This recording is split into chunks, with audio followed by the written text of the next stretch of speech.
Hey guys, அஸ்ஸலாமு அலைக்கும்.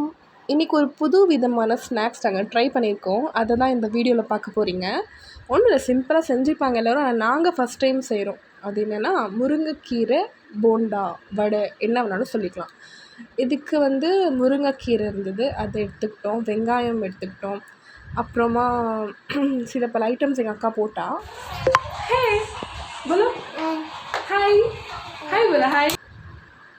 நாங்கள் பஜ்ஜி மாவு மிக்ஸ் ஆட் பண்ணிக்கிட்டோம். உங்கள்கிட்ட கடலை மாவு இருந்ததுன்னா நீங்கள் அதை ஆட் பண்ணிக்கலாம். அது எங்கள்கிட்ட இல்லை. ஸோ இந்த மிக்ஸ்லேயே எல்லாமே இருக்குன்னு சொல்லிட்டு இதை நாங்கள் ஆட் பண்ணிவிட்டு கார்ன்ஃப்ளவர், மைதா, உப்பு, அப்புறம் வெங்காயம், அது மட்டும் தான் போட்டு, வேறு எதுவுமே நாங்கள் போடல. சில்லி பவுடர்லாம் போடல. ஏன்னா பஜ்ஜி மிக்ஸில் சில்லி பவுடர், டர்மரிக், ஹிங் எல்லாமே இருக்குன்றதால அதை நாங்கள் போடல.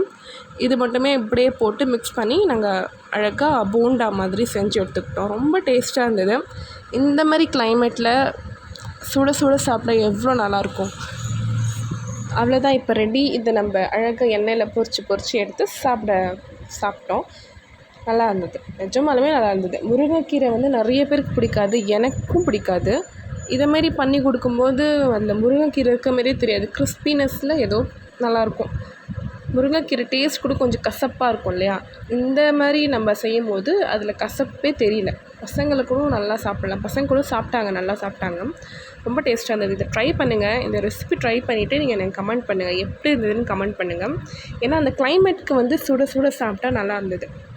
அவ்வளோதான், நம்ம வடை ரெடி ஆகிடுச்சு. வீடியோ பிடிச்சிருந்தா லைக் பண்ணுங்கள், அண்ட் ரெசிபி வேணும்னா கமெண்ட் பண்ணுங்கள். Subscribe to my channel.